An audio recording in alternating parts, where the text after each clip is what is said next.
Welcome, brave soul with Wi-Fi. From which magical place are you watching? A city of dreams or a village where the postman is also the mayor? Type it in the comments. And if you feel like mildly annoying your friends and relatives, share this video. Commencing nonsense? Now. I crouched close to the final hole, keeping my gaze fixed on the ball as my stomach twisted itself into knots.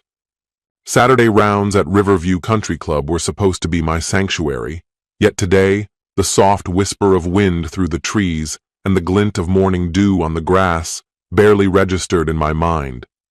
The sun sat warm and high above, and my usual foursome was already tossing barbs about my notoriously bad putting game. Normally I'd fire a comeback without missing a beat. This morning, though, the words wouldn't come. I exhaled slowly and eased the putter forward. The ball tracked cleanly, kissed the edge of the cup, and disappeared. Birdie. For me, nothing short of a miracle. Smooth stroke, Matthew. Harold's voice boomed from behind. He stood near the cart path, waving with that broad grin of his, my boss, my mentor, and truth be told, one of the few people I truly considered a friend. Harold, pushing past 60, was built like a bulldog, loud as a brass band, but soft at heart. He clapped a heavy hand on my shoulder as we walked off the green. Guess I'll have to give you more Fridays off if this is what it does to your short game. I forced a smile. At this rate, I'll be running circles around the senior tour before you know it. The joke landed, but the weight in my chest only sank deeper. Harold tilted his head in that way he always did when he was reading me. And after 20 years, he could read me better than anyone. He'd known me not only as a project manager at Carson Engineering, but as a friend who'd watched my kids grow from toddlers into teenagers. If anyone could sense trouble, it was him. We climbed into the golf cart, the faint electric hum filling the silence between us. Harold cleared his throat. So, how's home life treating you? Megan and the kids doing all right? He tried to keep it light, but I caught the concern buried under his tone. I fiddled with the scorecard, debating whether to let everything spill. For weeks I'd been swallowing my doubts, telling myself I was imagining things. But last night I barely slept, replaying every suspicious detail that wouldn't stop gnawing at me. The hushed phone calls Megan dismissed as work stuff, the sudden extra shifts at the clinic, and one name, James from HR, showing up on her phone far too often. I stared at the fairway ahead. Kids are good, I muttered. Brandon just started sophomore year and Emma's wrapped up in her drama rehearsals. A pause. Megan's, well, everyone's healthy. Technically true. Harold nodded as we rolled toward the clubhouse. Glad to hear about the kids. Tell Emma my wife and I wouldn't miss her play next month. He hesitated. And Megan? Still pulling those late-night shifts at the hospital? Yeah, I said, tighter than I meant. St. Matthew's has her swamped. You know how short-staffed nurses are. Harold made a low, unreadable hum. We unloaded our clubs in silence. He didn't voice the question hanging between us, but I heard it anyway. Why is she working so many nights all of a sudden? I'd been asking myself the same thing. Megan swore the marathon shifts were because of a new system rollout at the hospital. More charts, longer hours. At first, I believed her. She'd always been devoted to nursing. But then the cracks began to show. Last week, she claimed she'd been called in overnight for an emergency, a burst pipe flooding the first floor. The next morning, when I asked about the chaos, she looked at me blankly. What flood? She said, genuinely confused. Strike one. 2 nights ago, she came home 3 hours late, muttering about patient charts. There was a faint trace of wine on her breath. Hospitals don't serve Cabernet in the ICU. Strike two. And yesterday, that sealed it. Megan was in the shower when her phone lit up on the counter. I shouldn't have looked. We never kept secrets. But the name stopped me cold, James HR. The message read, Can't wait for Sunday, same spot. Love you. Strike 3. Sunday was tomorrow. She'd told me she was on another overnight shift. Those words burned into my head. Love you. Same spot. Not professional, not innocent. Even as I sank that birdie putt, bile had crept up my throat. By the time we handed in our scorecards at the clubhouse, Harold must have sensed the storm cloud hanging over me. He gave a lazy wave toward the 2 guys in our group, the kind of gesture that said we'd catch up over lunch. Once they wandered off, his focus zeroed in on me. "Matthew," he said, reading my face, "you've got something weighing on you. Is this about work? If it's the Johnson proposal, relax. We'll have it tied up by Monday." My throat tightened before I answered. Harold and I went back years. He wasn't just my boss, he'd been my mentor, almost family. And on top of that, he was Vanessa's father. Vanessa, who was both my co-worker and one of my closest friends. Part of me wanted to unload everything right then, to hear someone tell me I wasn't losing my mind. "It's not work," I muttered, eyes tracking a pair of geese waddling across the putting green. The quiet of the golf course felt cruel, mocking the storm tearing me apart inside. I lowered my voice even further. "I think something's wrong with Megan, really wrong." Harold's expression hardened with concern. He guided me toward the shade of a massive oak by the clubhouse veranda. Laughter and clinking bottles carried from nearby golfers on the patio, but to me, the world had gone muted, like sunlight snuffed out. I sucked in a shaky breath and let it all pour out. The sudden absences, the flood incident, the cryptic text from James.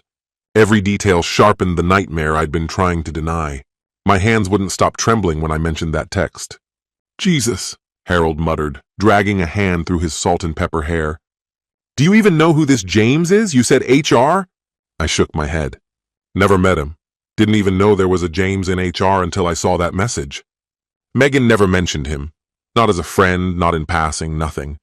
My jaw tightened. HR at her hospital. That's admin, right? But saying love you, that's not work language, Harold. "No," he said flatly, "it isn't." The wind rustled the oak leaves overhead as silence settled between us. Finally, Harold put a steady hand on my shoulder. "Matthew, I know this is hell, but you can't keep pretending it's not happening. You need the truth. You deserve that much. The truth." I'd been dodging it, terrified of confirming my worst suspicion. But Harold was right. Living in denial while my wife might be cheating, not an option.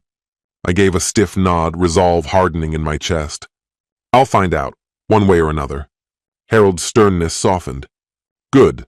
And whatever happens, Vanessa and I have your back." At the mention of his daughter, my friend, I managed a faint smile. Vanessa and I had started at Carson around the same time. She was 10 years younger than me, mid-30s, sharp as a blade, fearless. Over the years, she'd become like a kid sister, one who could drink me under the table and curse me out if I deserved it. If anyone at work could see through me, it was her. I thanked Harold and promised to keep him in the loop. He told me to forget about the Johnson proposal, to take the rest of the weekend, even Monday, to get my house in order. "Clear your head. Deal with home first," he said. "Work can wait." Walking to my car, I felt a strange mix of dread and grim determination. Tomorrow was Sunday, Megan's so-called overtime shift. The day she might be meeting James. I had less than 24 hours to decide what to do. Sliding into my SUV, I glanced at the crumpled scorecard in my hand.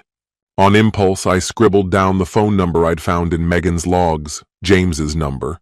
My pulse hammered as I ran it through a reverse lookup app. The result appeared instantly. Jacob James Dalton, Director of Human Resources, St. Matthew's Medical Center. So he was real. Bile rose in my throat. I'd even crossed paths with him once, a hospital fundraiser last year. Megan had introduced me to some tall guy in a suit with a beard. I barely remembered him, a bland handshake, a forgettable smile. Now all I could picture was that same man's hands on my wife. I crumpled the scorecard before I ripped it to shreds. Fine. If Megan was meeting him tomorrow, I'd be there. Watching. No more guessing. I started the engine. My phone buzzed. A text from Emma. "Dad, can you pick me up from rehearsal at 4 instead of 5? The director dismissed us earlier than expected." I glanced at my watch, 3:30 p.m. Amid the noise in my head, I nearly forgot. I had promised to pick her up from school. My daughter, 17, sharp, vibrant, didn't have the faintest clue about the storm brewing behind the scenes. She was waiting, expecting me. I fired off a quick text. "On my way. Be there soon." The drive unfolded in a haze, colors muted through the windshield. I forced myself to focus. Emma and Brandon were still in the dark, and I wasn't about to drag them into this unless there was no other option. Not yet. Not until I had something concrete. They adored their mom. Whatever fractures ran through my marriage to Megan, she had always been good to them. The thought of tearing down that image, of making them see her in a new, cruel light, twisted something deep inside me. When I pulled up to the curb, Emma was laughing with a friend, her voice bright against the chilly afternoon air. She waved goodbye, jogged to the car, and slid into the passenger seat. Her gaze landed on the golf clubs tossed in the back. "Hey, Dad, how was golf? Did you finally crush Mr. Thompson?" she teased, buckling her seatbelt. I forced a smile, wiped the floor with him, birdied the last hole, if you can believe it. "No way!" she gasped dramatically. "Mom's going to be so impressed. She always says you should pick a less boring hobby." Her mention of Megan stung sharper than I expected. Emma didn't notice. She kept talking. Gossip from rehearsal, plans for the winter formal, the endless chatter of a teenager I clung to like oxygen. Proof, in its own way, that not everything in my world was falling apart. I nodded and threw in the occasional "uh-huh," and "that's great," but half my mind was already somewhere else, building the framework for tomorrow night. By the time we pulled into the driveway, the outline was forming clearly. Megan's last text mentioned meeting at the usual place on Sunday. If it really was usual, it could be a hotel, or maybe some restaurant off the beaten path. I'd have to follow her to find out. But first, I needed to figure out what to do with the kids. "Hey, Em," I asked casually as we stepped into the kitchen. "Got plans tomorrow night?" She dropped her backpack onto a chair, grabbed a soda from the fridge, and shrugged. "Not really. Maybe review for that calculus test on Monday, why?" "Just checking," I said evenly. "Might have to run out for a bit tomorrow evening. If I'm not back by dinner, you and Brandon cool with ordering pizza?" She cracked the tab open and took a sip. "Sure. Isn't Mom working late tomorrow anyway?" "She is," I said, crouching to untie my sneakers so she wouldn't see my jaw tighten. "Just making sure you two don't starve without us old folks." Emma laughed. "Dad, we're not little kids. We'll be fine." She paused, then studied me with a softer expression. "You okay? You seem, I don't know, tired." I pulled her into a side hug. "I'm fine, sweetie, just worn out. Might head to bed early tonight." That part wasn't entirely a lie. I did plan to turn in early, or at least make it look that way. I had to slip out later, grab a few things for tomorrow, a voice recorder, maybe a cheap camera with decent zoom. If my gut was right about Megan, I'd need proof. The rest of Saturday crawled by like I was haunting my own house. Megan came home around 6, cheerful, carrying Chinese takeout. She laughed with the kids at the table, her voice warm and familiar. I studied her quietly, cataloging details. Freshly washed hair, a trace of lipstick, casual jeans and blouse, but polished. More effort than a grocery run demanded. In her late 40s, Megan could still turn heads. Tonight, she looked every bit the perfect suburban mom. The thought made my stomach turn. Had those same lips, the ones laughing with our son over egg rolls, whispered, "I love you" to someone else? Dinner passed without incident. I kept my responses short, polite. If she noticed the tension, she didn't mention it. Or maybe her mind was elsewhere. She mentioned an overnight shift at the hospital tomorrow and wanting an early night. I nodded, catching Brandon's exaggerated eye roll, his mom always working. After dinner, I excused myself with a muttered comment about a headache. Megan kissed my cheek on her way past, and I stiffened, which she must have chalked up to fatigue. She didn't press. Later, around 10, I heard her moving through the house, saying goodnight to the kids, shutting off lights. I lay there in the dark, heart hammering, waiting for the quiet to finally settle. I assumed she was taking her own advice and catching up on sleep. Fine with me. Once I was certain she'd retreated to what we technically referred to as our bedroom, a label that scraped against my nerves every time I thought it, I eased out of the guest room where I'd been lying awake. Careful not to make a sound, I crept downstairs and slipped quietly through the front door. For the next hour, I drove aimlessly between a 24-hour megastore and an electronics place on the other side of town. I paid cash for everything, a slim digital voice recorder small enough to stash anywhere, and a compact camera that could still catch decent footage even in dim lighting. The camera included a dashboard suction mount. I also picked up a prepaid cell phone, a burner, for conversations I didn't want showing up on our shared phone plan. If things got ugly, Megan couldn't see texts or calls I might have to make. When I returned, the house was silent. Everyone was still asleep. I ducked into the study and spread out my new gear like tools laid out for a covert mission.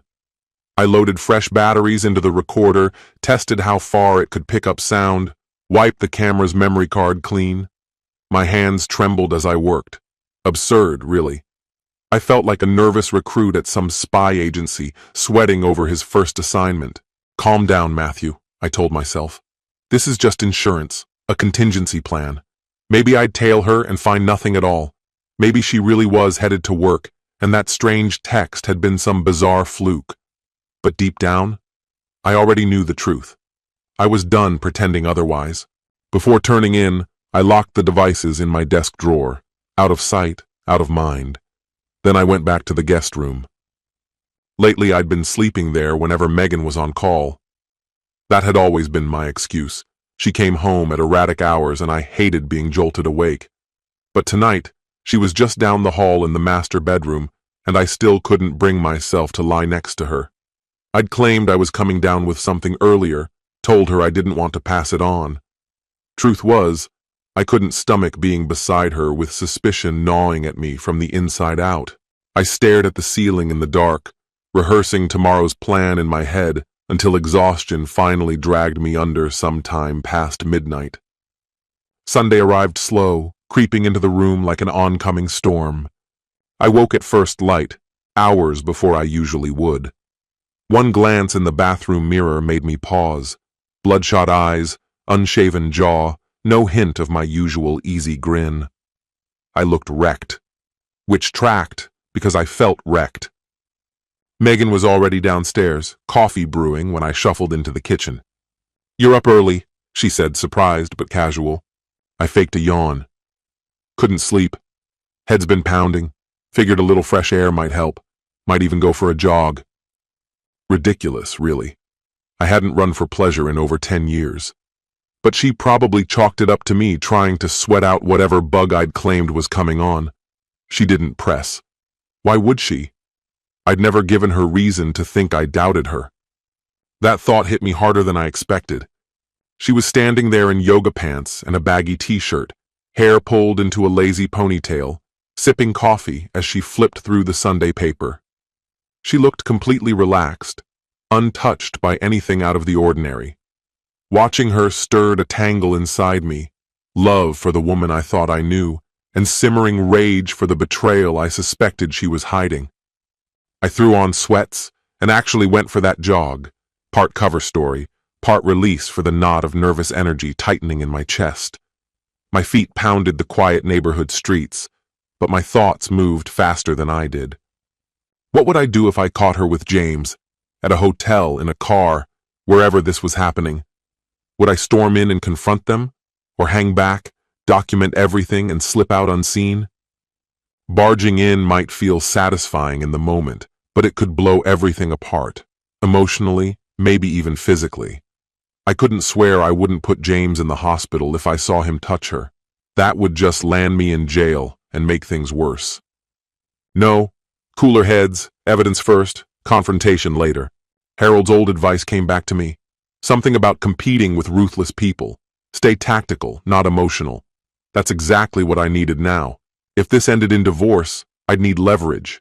If Megan tried to flip the script, play the victim, I couldn't afford to lose control. By the time I got back home, I had a rough plan. Watch, gather proof, talk to a lawyer as soon as I could, and only then confront her. Rage could wait. Strategy came first. There's a saying about revenge being best served cold. Well, mine was about to come straight out of the freezer. The hours crawled by. Megan spent the afternoon drifting between folding laundry, watching Netflix, and scrolling through her phone. Every little notification made my jaw tighten. I stayed out of her way, killing time in the garage, counting the minutes until whatever was coming finally happened. I adjusted the small camera clipped to my dashboard, tweaking its angle until the view was perfect, then linked the feed to my phone. It wasn't anything high-tech, just a basic model, but it would do exactly what I needed. By the time the clock touched 6, Megan was already preparing for her night shift. She slid into her pale blue scrubs, tying the drawstring at her waist, and bent to lace the soft sneakers she wore every evening. Seeing her dressed that way, ordinary, familiar, struck me in the gut. It was the picture of calm normalcy, a woman heading off to help strangers, the way she always claimed. She leaned down toward Emma, kissed her on the forehead, and whispered, "Be good. Finish your homework. I'll see you in the morning, sweetheart." The gesture was so natural, so convincing, it almost fooled me into believing nothing was wrong.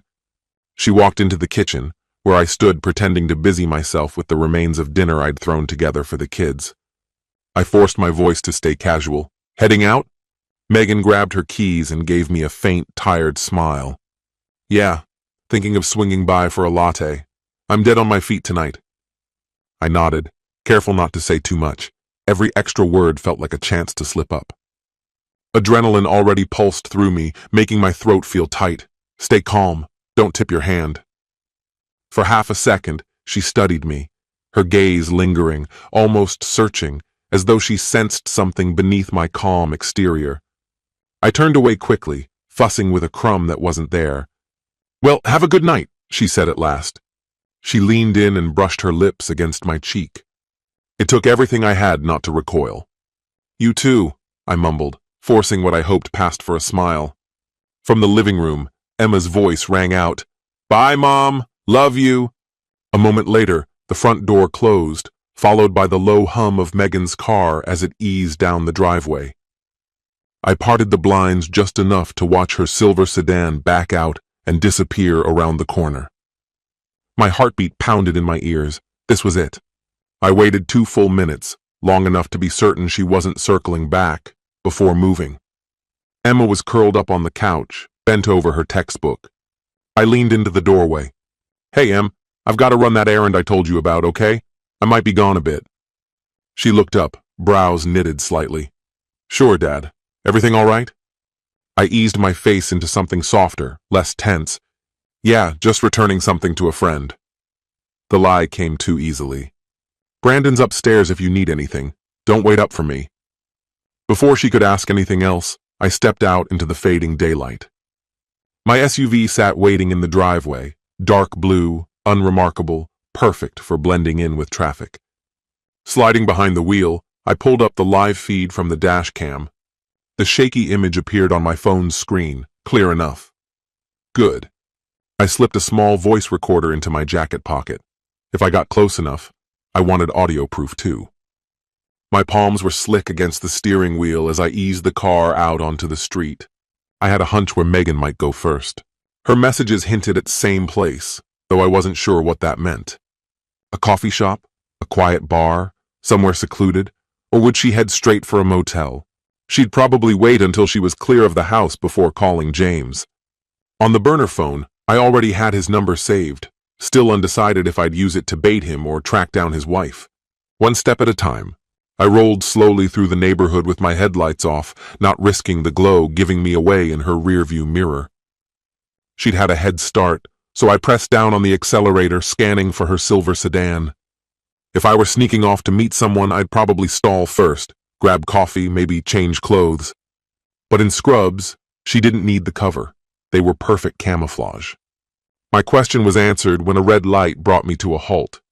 Across the intersection, I spotted her car easing into the Starbucks drive-thru. Typical. She had mentioned a latte. I hung back, keeping my distance as she collected her drink and pulled back onto the road. Several cars stayed between us, my focus narrowing to the taillights I knew by heart. It felt like a scene ripped straight from a tense thriller, except this was real. Megan merged onto the highway heading east. The hospital, St. Matthew's, was west.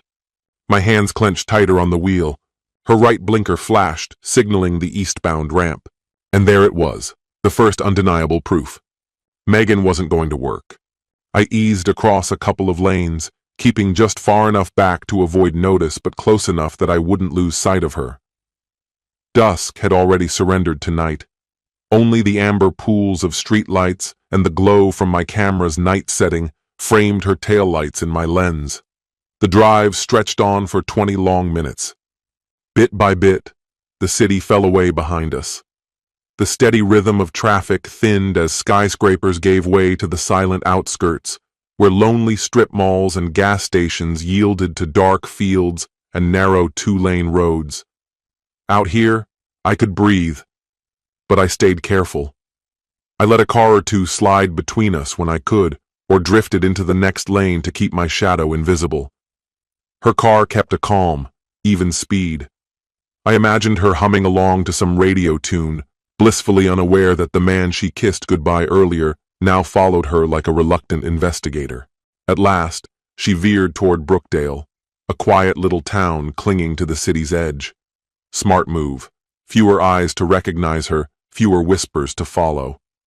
I slowed at the exit ramp, letting an aging pickup slip ahead to act as my buffer. Together, we rolled into a stretch of neon-lit strip fronts and buzzing sodium lamps. She turned onto a side road lined with aging motels, a Motel 6, then a Red Roof Inn. My pulse spiked. Was this her stop? But she kept driving. A minute later, her blinker flared, and she swung into the lot of Clayton's Bar and Grill, a dim, tucked-away pub I only knew because she'd mentioned it once or twice. A favorite spot for nurses to unwind after shifts. Sunday night left the place quiet but alive, a scattering of cars in the lot, just enough patrons inside to disappear into, enough movement to cover shadows like mine. I didn't pull in behind her. Instead, I cruised past and parked in the lot of the Red Roof Inn, a little higher up the slope, perfect for a clear view across the narrow street toward Clayton's door. Headlights off, I sank low into my seat. Through the camera zoom, I caught her stepping out of her car, a paper latte cup dangling from her fingers. She glanced at her phone, probably firing off an "I'm here" text, before slipping inside. To a stranger, she might have looked like any tired nurse grabbing a late bite. To me, she was something else entirely. 5 slow minutes dragged past before another car pulled in. A dark gray BMW, sleek and polished. When the driver stepped into the glow of the streetlight, I recognized him instantly. James Dalton. Taller than I'd imagined, early 50s, neatly kept beard. Tonight he'd ditched the suit for jeans and an open-collared shirt, casual but still carrying that corporate shine. His gaze swept the lot once, then he disappeared inside after her. My chest tightened. There he was, the man sleeping with my wife. Not a ghost, not a suspicion, flesh and blood. I forced my breath steady, fingers uncoiling against the steering wheel, no charging in, not yet. I left my car in the shadows and crossed the street on foot, tugging a baseball cap low to blur my face. They wouldn't expect me here, but I wasn't about to gamble. Clayton's had a side entrance by the dumpsters. Smokers from her hospital used it often. That was my way in. The bar air hit me thick with fryer grease and stale beer. Tom Petty drifted low from the jukebox. Dim lights cast the place in soft gloom. A few older regulars hunched at the bar, a couple playing pool, scattered booths along the walls. I saw them immediately. Megan and James sat tucked into a corner booth, angled away from the windows, shadows shielding them from casual glances. A basket of fries lay between them, 2 half-drunk beers beside it. So much for the latte. They leaned in close, voices pitched low. James's arm rested lazily across the back of the booth. Megan toyed with a fry, cheeks flushed, her nervous fidget paired with a teenager's giddy excitement. My stomach turned, but I kept my focus sharp. Sliding into a booth diagonally behind them, I turned my back toward theirs, pretending to text on my phone. The recorder in my jacket pocket was already running. I slipped it onto the seat beside me, closest to their table. 8, maybe 10 feet separated us. The bar's hum of voices and jukebox static might blur details, but I hoped it would catch enough. Fragments of their voices carried. "Glad you made it," James murmured. "Wasn't hard," Megan answered, her tone softer, warmer than I'd heard in months. "Matthew doesn't suspect anything. I told him I was working. He never questions it." My fists clenched under the table. "Doesn't suspect anything." James gave a low laugh. "Good. I hate that it has to be secret, but for now, it's safer this way, until the timing's right." I edged forward, muscles tight, making sure the shadows kept me hidden. This was it, the moment I dreaded and anticipated in equal measure. The gall of the two of them was beyond comprehension. My teeth ground together until a metallic tang coated my mouth. Their conversation dropped into a low, almost secretive hum. Through the muffled words, one name stood out: Megan. "At first I felt so guilty," she murmured, voice trembling. "But then I realized I've never felt this free, this happy, with you. Not in years." James's reply was softer, almost tender. "You deserve to feel that way. He never noticed you the way I do. You said it yourself. You felt invisible." I squeezed my eyes shut for a heartbeat as anger and grief hit me like a tidal wave. That was their excuse? That I'd failed her somehow? Utter nonsense.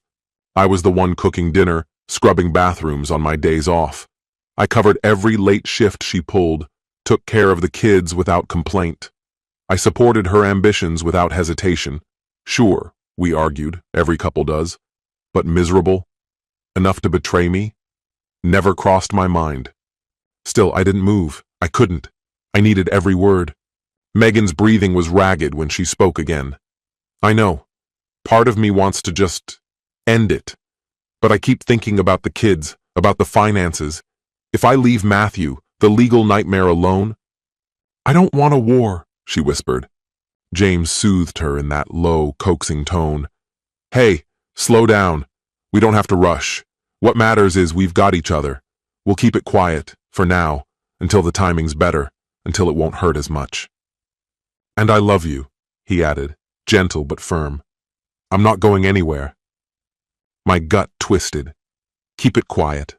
Wait until it's easier. How generous of them to let me live like a fool until they were ready to admit it. Megan sniffled. Tears, maybe. Then the faint sound of movement. Him holding her.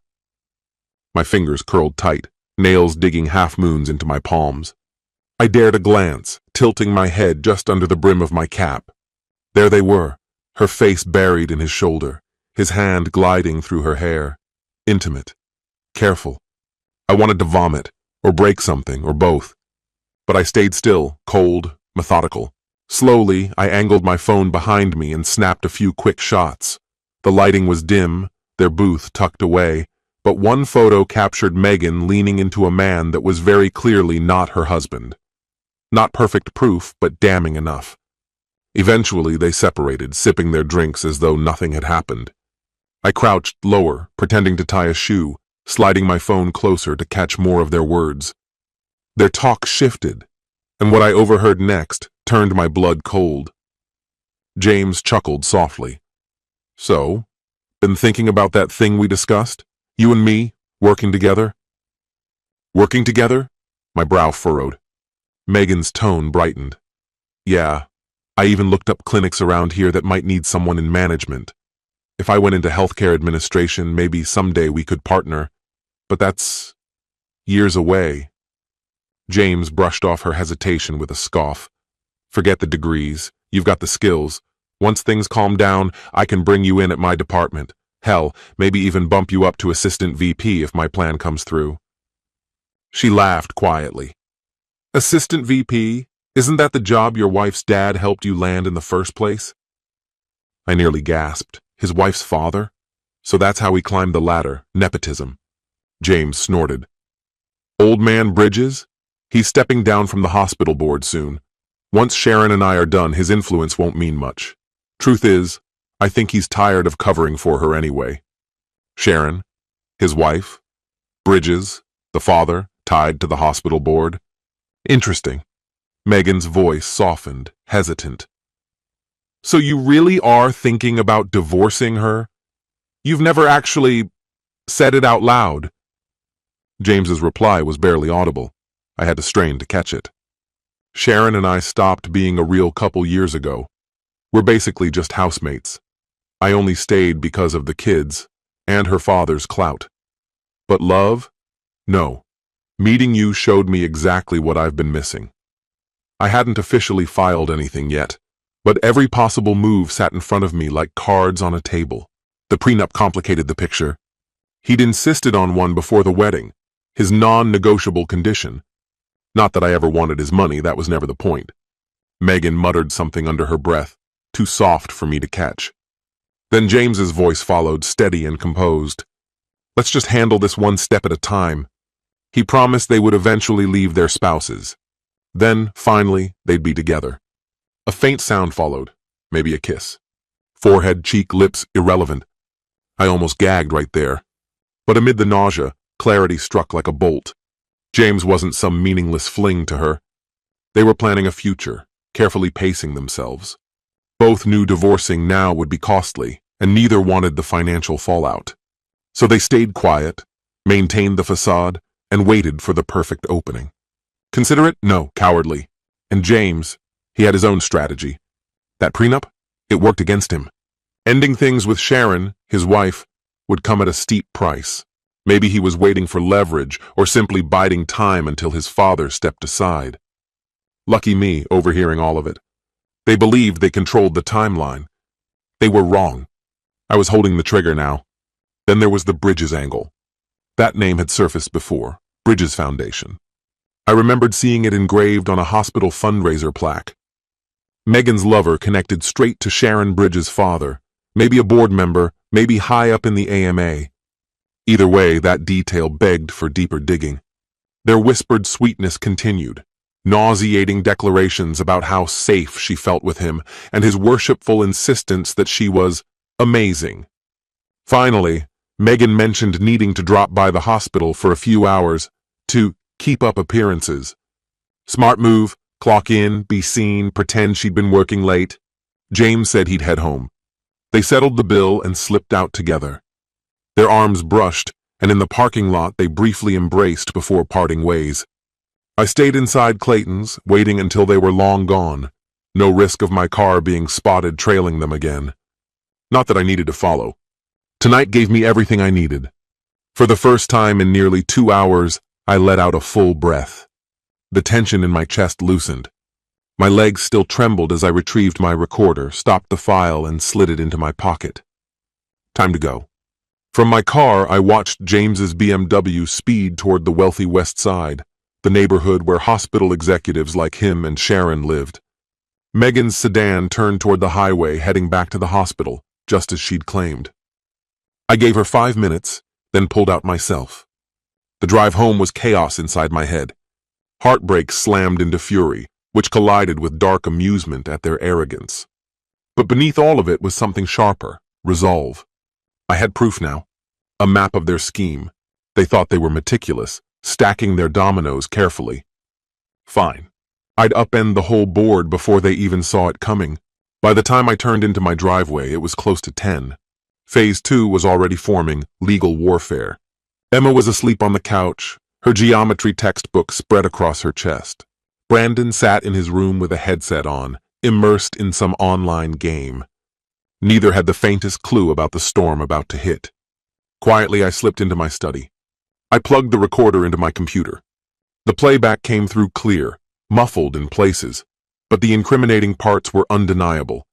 I told him I'm working, and we'll both get out of our marriages eventually.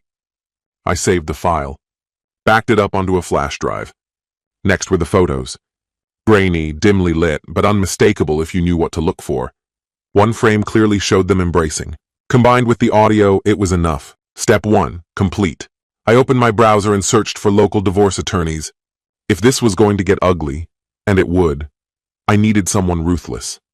One name surfaced, familiar from a friend's brutal divorce last year, Henderson and Tate. Their reputation? Unyielding. They'd secured him a settlement that left his ex reeling. I saved their number. No hesitation. I'd be at their office first thing in the morning. Megan would probably drift in late tonight, pretending everything was normal. Perfect. I'd have the papers in motion before she even realized I knew. One more thought lingered. Sharon Bridges. Should I tell her? Part of me thought she deserved to know. Another part saw potential leverage. An ally on her side could double the pressure on both of them. Maybe my lawyer would advise me, or maybe I'd send Sharon the proof anonymously. For now, I needed to lock down my own position. Finances, assets, every angle covered. The chessboard had shifted, and I was ready to win. We shared everything, a checking account, a savings account, a mutual fund, and of course the mortgage that tied us to the house. If I was going to follow through with filing for divorce, I had to make absolutely certain Megan couldn't drain our finances out of spite or quietly hide cash where I couldn't find it. The unspoken rule in these situations? Secure your money first. Emotions can wait. Late at night, I signed into our joint bank account. Between checking and savings, we had about $30,000 combined. I transferred half into an old account I'd opened long before the marriage, an account I'd barely touched in years. The other half I deliberately left where it was, enough to keep everything looking normal and avoid raising suspicion. This wasn't about cutting her off entirely. I just couldn't leave every cent exposed. I updated the password on my personal account just to be safe. The mutual fund and my 401k were trickier. Some accounts were joint, others were mine alone but bound by strict regulations. Touching retirement funds without legal guidance could get me into serious trouble. So, for now, I left those alone. Better to let a lawyer walk me through the minefield later. But shifting some liquid cash out of reach? That felt both prudent and justified. Then came the house.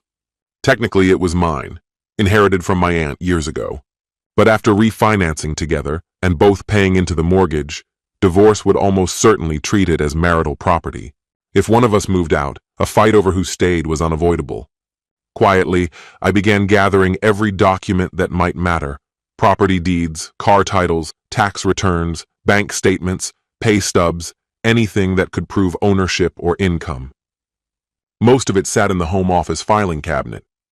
I spent an hour scanning everything into PDFs, then backed the files up to multiple drives. If this turned ugly, I wasn't going to risk critical paperwork mysteriously vanishing. By the time I finished, midnight was creeping in. The adrenaline that had fueled me gave way to exhaustion, leaving my limbs heavy. I set my alarm for 6 a.m. Tomorrow needed an early start. Tomorrow was the first move in the endgame. Lying in the dark, I felt an unexpected calm settle over me. The uncertainty that had eaten at me for weeks was gone. For the first time, I understood the battlefield I was standing on, and I finally had a plan. Yes, the pain cut deep, sharp as a knife. 20 years of trust shattered overnight. But turning pain into action gave me something I hadn't felt in weeks: control. In my mind, I saw a chessboard. Megan and James thought they'd been playing in secret, assuming I was blind to their moves. They were wrong. It was my turn now. And I intended to win, financially, legally, morally. Tomorrow, the counterattack would begin. Part 2, laying the trap. The alarm buzzed at dawn, yanking me from a restless sleep. For a moment, I just stared at the ceiling, letting it sink in. This was day 1. I stepped into the shower. Cold water jolted me awake, steadying my nerves. When I faced the mirror afterward, the man staring back looked hollow-eyed but resolute. That would have to be enough. No space left for hesitation now. By 6:30, I was dressed, pressed shirt, slacks, no tie. Comfort mattered more than formality. These consultations could drag on for hours. The kids were still asleep. School was closed for a teacher workday, which spared me the chaos of the usual morning routine. I brewed coffee in silence, pacing the kitchen, counting each second as it passed. Megan's shift usually ended around 8. If she followed her pattern, she'd stumble in complaining about work, grab a shower, and collapse into bed. I needed to be home before that happened. The law firm I'd chosen, Henderson & Tate, opened early at 7:30. I planned to be their first client through the door. At 7 sharp, I knocked softly on Brandon's door. A groggy grunt answered. "Hey, buddy," I whispered. "I've got to run to the office for a bit. Something urgent came up. Can you watch your sister if she wakes up? Make sure she grabs breakfast?" Brandon rubbed his eyes, clearly annoyed at being awake so early. 19 years old, home from college for winter break. Mornings weren't his thing. Still, he nodded. I'm fine, really, just something at work, I lied without hesitation when Dad asked. Should I pick up donuts on my way back? I added, hoping humor might soften the moment. That did it. His eyes lit up, and he gave me a lazy thumbs up before sinking deeper into his pillow. Before leaving, I scribbled a note for Emma and stuck it on the fridge. Went to grab breakfast. Be back soon. Love, Dad. If she woke up while I was gone, at least she wouldn't panic. By 7:15 a.m., I was already on the road, jaw tight, mind focused. The city was just shaking itself awake. Commuters crowding intersections, yellow buses trundling through neighborhoods, cafes unlocking doors and turning on lights. A sharp December wind slipped in through the cracked window and slapped me fully awake. That's when it hit me. I hadn't eaten in nearly 12 hours.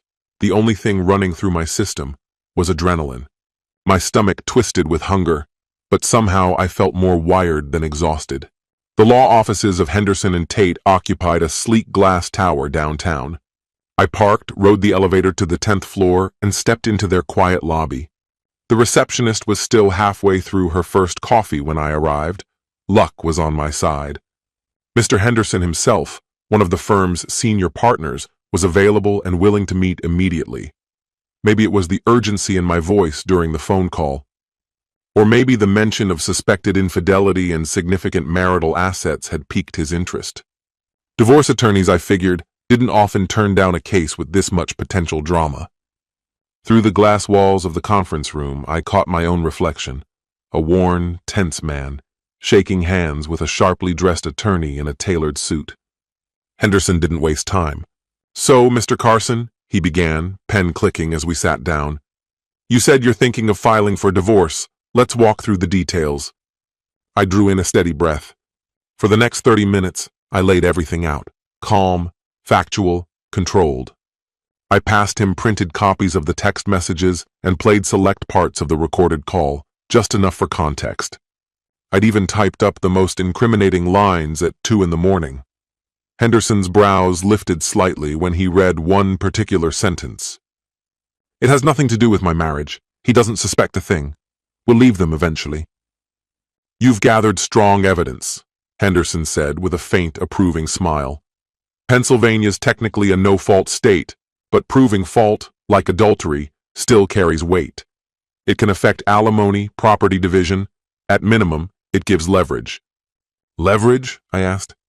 If your wife used marital funds on the affair, gifts, hotels, travel, we can claim marital waste. In the settlement, you could recover that money or get compensated for it. He leaned forward. Start watching for receipts, credit card statements, anything pointing to that? A memory surfaced, a $400 charge at a spa resort months ago. She'd told me it was a nursing conference and that her hospital would reimburse part of it. I hadn't questioned it at the time. Now I wasn't so sure. I mentally added it to my growing list of things to investigate. Here's what you're looking at, Henderson continued. 1. File no fault, citing irretrievable breakdown. Quicker, cleaner. 2. File on fault grounds, adultery. More aggressive, but it can force a quicker settlement to avoid a public fight. It does take longer and requires proof. In your case, proof exists. That could pressure her into favorable terms. I weighed it carefully. I want this done fast, I said at last. But I don't want her walking away without consequences. She caused this mess. She should live with it. And when the truth about her partner surfaces, neither of them will escape the fallout. Reconciliation isn't even an option. Henderson's thin smile returned, crystal clear.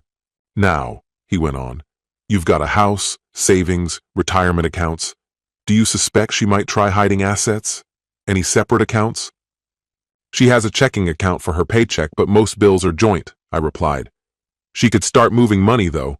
Last night I shifted half our liquid savings, about $15,000, into an account in my name, just in case. I hesitated. That's legal, right? As long as you don't spend it recklessly and keep records, yes, Henderson assured me.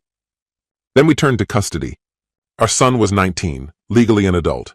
Our daughter was 17, still a minor, though old enough that her wishes would matter in court if custody became contested. Emma was only a few months away from adulthood, which complicated the custody battle but didn't make it impossible. I was convinced that once she knew everything, she would side with me.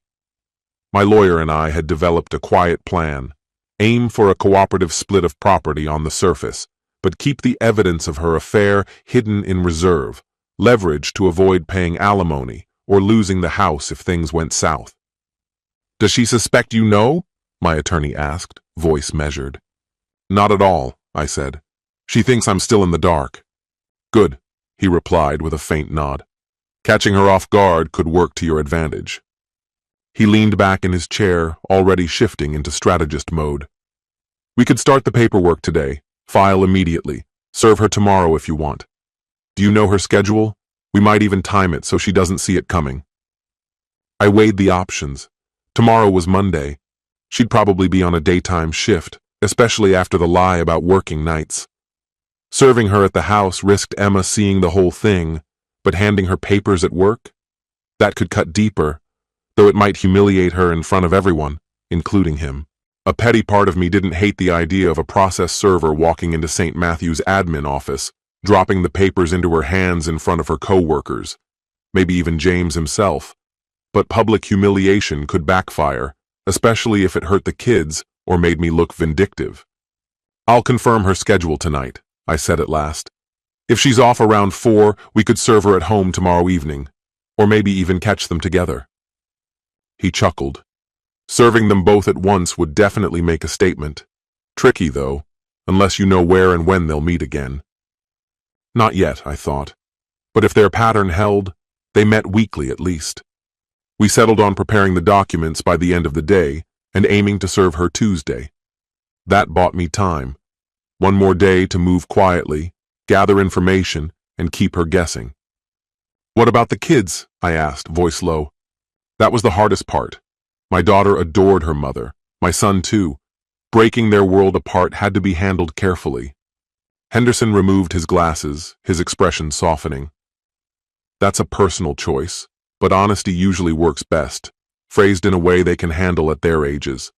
They'll hear about it anyway, especially if things get messy. Better they hear your side first. If you trust them, you could even share some evidence. A family therapist could help guide the conversation." I let out a long breath. Emma's 17. She's not clueless. She might have noticed something already, or maybe not. Either way, I need to talk to her soon. We wrapped things up with the formal paperwork. I signed the engagement letter and handed over the retainer, my credit card trembling slightly at the total. I reminded myself this wasn't just a bill, it was an investment in my future.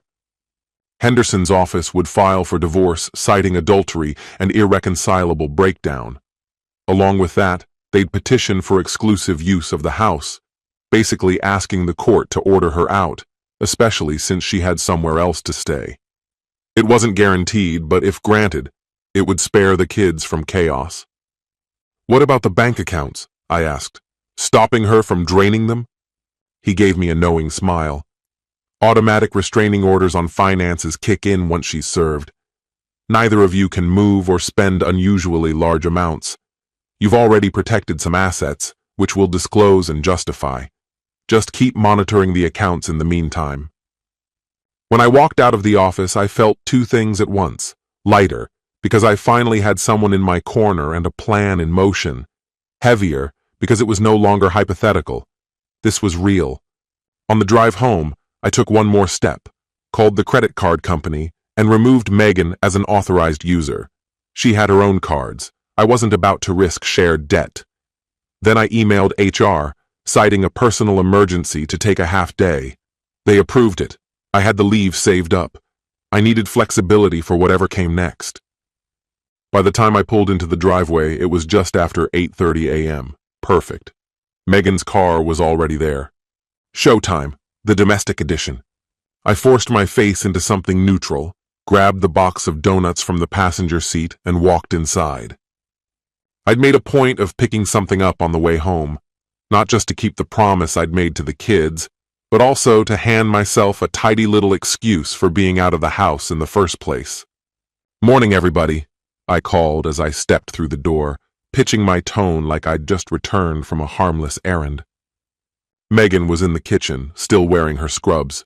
Her hair was mussed, her exhaustion clinging to her like a second skin. At the sound of my voice, she turned, her face softening into a faint, almost surprised smile. "Oh, hey, you're back earlier than I thought. Where'd you run off to?" I lifted the box I carried. "Thought I'd bring back a treat, coffee and donuts." Emma and Brandon wandered in, both half awake, drawn by the smell of sugar and fried dough. "Ooh, chocolate glaze," Emma mumbled, already reaching inside the box. Brandon didn't bother with words, just grabbed 2 donuts, muttered a quick thanks, and disappeared toward his room. Megan accepted the coffee I handed her, a decaf latte, exactly the way she liked it. That level of attention to detail had to count for something, right? "That's thoughtful," she murmured, meeting my eyes briefly. "Everything okay? It's not like you to head out this early on your day off." I shrugged, feigning nonchalance. "Couldn't sleep. Figured I'd do something nice." I even added a warm smile, the kind a devoted, unsuspecting husband might wear. It felt like slipping on a costume, but I needed the disguise. She nodded, taking a cautious sip. "Last night was rough," she admitted, sliding into what sounded like a practiced explanation. "ICU had a code blue around 2. We were understaffed again. I'm wiped." She definitely looked tired. But was that exhaustion from the hospital, or from everything else she was hiding? Hard to know. She'd been gone long enough to make her alibi believable. I softened my voice, careful. "That's rough. Why don't you grab some sleep? I'll keep an eye on the kids." Calling them kids felt strange now, one technically an adult, the other not far behind, but the word helped me keep up appearances. She gave me a grateful smile, her fingers brushing mine. "Thanks, hun. You're the best." Hon, best, the audacity of it. I swallowed the words clawing up my throat and forced a nod. "Anytime. We'll keep it quiet so you can rest." Truth was, I wanted her out of the way. The less she was around, the easier it would be to handle what I needed to do next. Things she couldn't find out about. About 15 minutes later, I heard the shower upstairs. Then silence. I gathered Emma and Brandon in the living room. My focus stayed on Emma. She'd always been sharper, but I had to tread carefully. I couldn't risk either of them running to Megan before I was ready. "Hey," I said quietly once I was sure she couldn't hear us. "When Mom goes down for her nap, can we talk?" Emma blinked mid-bite, powdered sugar on her fingers. Brandon barely looked up from his phone, but he nodded. "Is something wrong?" Emma asked, her voice picking up on the edge in mine. I forced a faint smile. "We'll talk in the den in a few minutes, okay?" She nodded slowly, worry already creeping across her face. I slipped upstairs to check on Megan one last time. She was curled beneath the blankets, damp hair fanning across the pillow, drifting into sleep. I stood in the doorway, watching her. Half of me wanted to scream. How could you? The other half remembered her laugh, the warmth of those early years, and felt the dull sting of heartbreak. But I hardened myself. She'd made her choices. Now I had to make mine. I eased the door shut and went back downstairs. In the den, my improvised home office, I had Emma and Brandon sit. Their unease mirrored the weight I carried in my own expression. I hadn't rehearsed this moment. I wanted to be honest, but dropping the truth on them outright could shatter everything. I needed to measure each word. Clearing my throat, I started. "There's something important I need to talk to you both about. It's about me and Mom." Emma's eyes went wide, panic flashing across her face. "You're not sick, are you? Are you okay?" Her voice trembled on the last word. Brandon glanced between us, tense and silent. They were bracing themselves, for divorce, for illness, for something life-changing, and they weren't wrong to. I exhaled slowly, the weight of the words pressing against my chest. "I'm not sick," I said at last. Then quieter, almost reluctant. "But things with your mom and me, they're bad, worse than I've ever let on." Their eyes darted toward each other, silent alarm sparking in the space between them. Emma's face tightened. She always notices everything first. Maybe she'd sensed pieces of this before, but hadn't dared to give them a name. I lowered my voice, measuring every syllable. I think your mom's been seeing someone else. Emma's whisper trembled like glass about to break. You mean, like, a relationship? Her hand flew to her mouth in shock. Beside her, Brandon froze, confusion twisting his face. Wait, are you saying she's cheating on you? I nodded, throat dry. Yeah, I've found things, evidence. I wanted to be wrong, God. I wanted to be wrong. But I'm not. The confession burned as I added, last night, I followed her. I saw them together. My voice cracked despite every effort to hold steady. Brandon's color drained. He hunched forward, elbows on his knees, trying to absorb it. Emma was already crying, silent tears streaming down her cheeks. I met with a lawyer this morning, I murmured, almost to myself. Emma's sob shattered into words. No, Dad, please. You're divorcing her? What if you're mistaken? What if this is just some mix-up? Please talk to her first. Don't just do this. I wrapped an arm around her trembling shoulders, pulling her close. I wish it wasn't like this, sweetheart. But yes, I'm ending it. My voice stayed calm, even as it splintered me from the inside. I forgave her once, I said quietly. A long time ago, before you were even born, there was something smaller. I told her then, cheating is the one line I won't let anyone cross, and now she's crossed it again. I can't go back. Brandon dragged his hands down his face, muttering hoarsely, Damn! He looked up, eyes red. Mom? Mom would do this? To us? His gaze locked on mine, grief and anger tangled together. It's not just to you, Dad. She did this to me and Emma, too. He wasn't wrong. Her choices had carved through all of us. Emma sniffled, wiping at her wet cheeks. Are you absolutely sure? Could it be, I don't know, just emotional? Something you two could work out with counseling?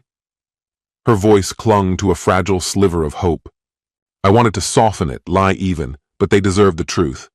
I'm sure. I have proof. And it's not just emotional, it's physical. It's been going on for months. They're even talking about being public eventually. Emma's tears shifted to fury, sharp and sudden. That bitch! She spat, startling me. How could she do this? Does she even care about us? Fresh sobs racked her body. All those nights she skipped dinner, missed my recitals, said she was working late. I feel so stupid for believing her. I held her tighter, steadying her shaking frame. This isn't your fault, or Brandon's. This is between your mom and me. Whatever she's doing, it doesn't mean she doesn't love you. She does, in her own way. This is about our marriage, not you two. Truthfully, I wasn't entirely sure I believed that myself, but I couldn't let them carry the weight of wondering whether their mother's love had vanished. That wound would cut too deep to ever heal. Brandon stayed quiet, face pale and tense. Finally, he asked, voice low, So, what happens now? I inhaled, bracing myself. I'm filing for divorce. The papers will probably be served in the next few days. Until then, I need both of you to keep this to yourselves. Don't tell her. If she finds out too soon, she might react badly. I don't want that chaos for any of us. They nodded numbly, still processing, but listening. Of course, Dad, Emma whispered, small but determined. I'm with you, no matter what. Brandon echoed softly, almost to himself. Yeah, I've got your back too. I'm also going to ask that we stay in this house, I added carefully. At least for now. I can't live under the same roof with her after this. It's better, for all of us, if she moves out. Brandon's response was sharp, bitter. Fine by me. I don't want to see her anyway, not after this. Emma, softer, bit her lip. Where will she go? I shrugged faintly. Probably to him, or maybe her mom's place. Honestly, I don't care, as long as she's not here. I glanced at both of them, my voice softening. I know this is going to be hard, not having her around, but No, Emma interrupted sharply, her tone icier than I'd ever heard from her. She doesn't belong here anymore. Let her go live with that creep. Her words left me speechless for a moment, though I understood the fury driving them. Gently, I rested a hand on her shoulder. I know you're hurting, Em. You have every reason to be furious, but I need you to hold off just for one more day. Please, don't say anything to her yet. Don't let her find out what we're planning. Can you do that for me? It was asking a lot of them, yet both kids nodded. I won't say a word until you give the signal, Brandon promised with quiet conviction. Emma hesitated, tears gathering before she brushed them away and straightened her back. Okay, I can do that. Pride and heartbreak welled up in me all at once. They were only kids, yet carrying burdens no child should ever have to bear, and handling it with remarkable strength. You two, you amaze me. I'm so sorry you're stuck in the middle of this. I never wanted our family to come to this point, but I swear to you, I'll do everything I can to make it easier. We fell into a long, tearful hug, clinging to one another. In that moment, we were closer than ever, united by both pain and resolve. From there, the plan was simple: minimize contact with their mother. Emma decided to spend the afternoon studying at a friend's house to avoid confrontation. Brandon planned to stay holed up in his room or head out for a while. Before Emma left, she paused in the doorway, her voice soft but steady. Dad, do you want me to stay? I hate thinking of you being here alone with her. Her protectiveness hit me hard. I forced a smile. I'll be fine, sweetheart. Tonight won't be easy, but I'll get through it. Go do something that makes you happy. And please, keep this between us for now. No posts, no whispers. You can tell your friend if you absolutely trust them, but I'd rather you wait. She nodded, trying to return my smile, though I could still see the ache in her eyes. As she stepped out, I made a silent promise to myself. Megan would face the full weight of what she'd done, not only to me, but to our children. The rest of Monday passed under a thin veneer of normalcy. Megan slept until noon, then drifted around the house aimlessly. I kept my distance, pretending to be buried in work emails. In reality, I was exchanging messages with my attorney about finalizing the divorce and combing through financial records. That's when I stumbled on them. Charges that screamed proof of her affair. A $400 bill from a spa hotel last month. No conferences scheduled that week. A $120 purchase at a jewelry store, and I'd never seen her wearing anything new. Gifts for him, no doubt. I forwarded everything to Henderson, flagging it as possible evidence of marital funds being misused for the affair. His response was brief but reassuring. Good find. Very useful. By mid-afternoon, I set another plan into motion, contacting James's wife, Sharon. The timing had to be perfect. If I reached out too early, Sharon might confront James, tipping him off and giving Megan time to prepare. But if I waited until the divorce papers dropped, I could coordinate with her and catch them both blindsided. I didn't have Sharon's personal number, but a little online digging paid off. Her social media was locked down, yet I found her listed as a board member on a local charity site, complete with an email address. James had mentioned his kids before, plural, likely young, since he'd cited them as his reason for staying in his marriage. A quick search turned up an old society page.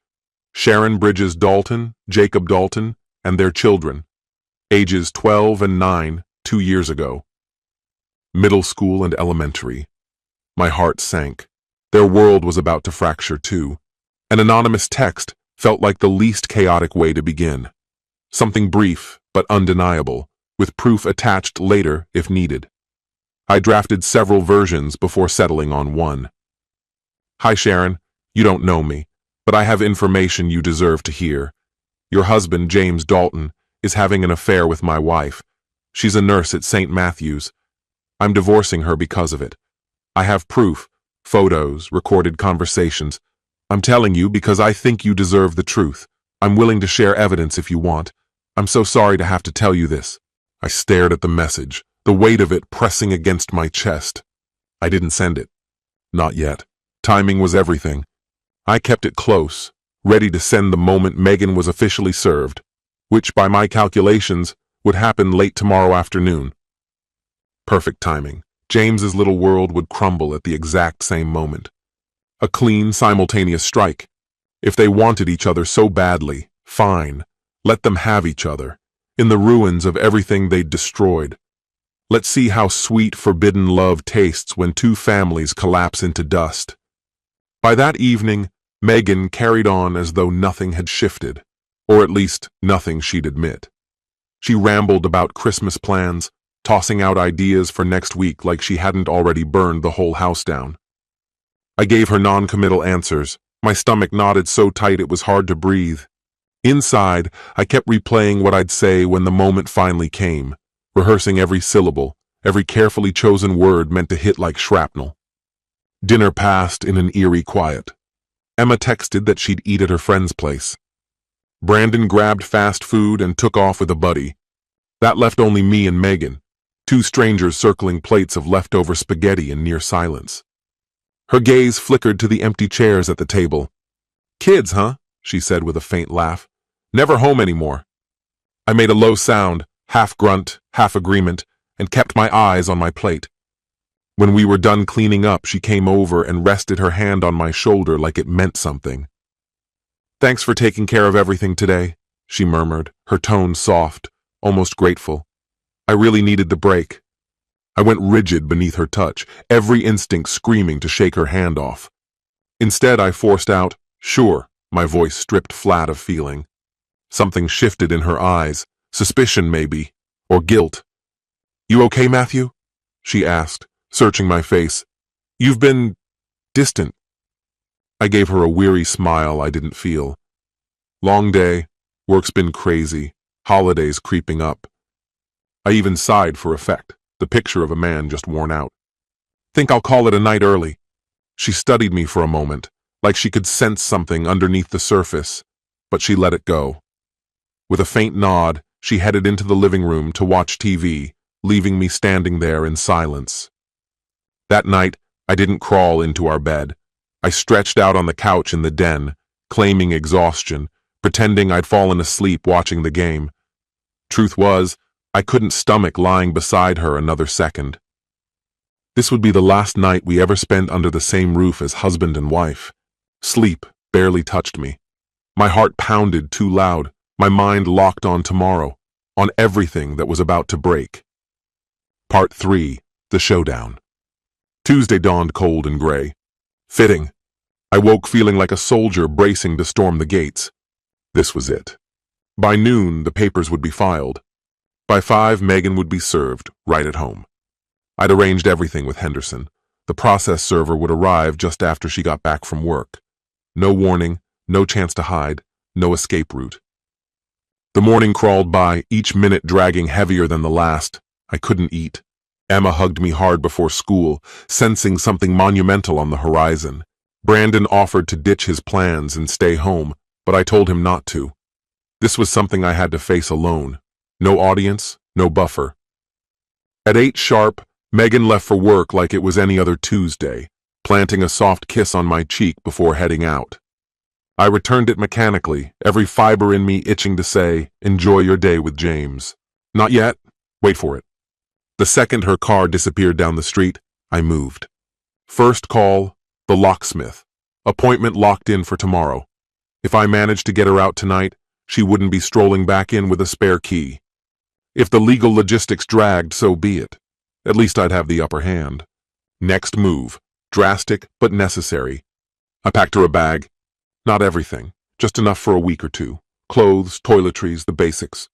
And one last thing, the framed wedding photo from our dresser. That life was dead. She could take the ghost of it with her. I shoved the suitcase into the hall closet, out of sight but ready. Then came the waiting. The hours bled out slow, like I was holding my breath underwater. Checklist ran through my head on repeat. Evidence, triple backed up. Lawyer had copies. Audio files stored on both a thumb drive and the cloud.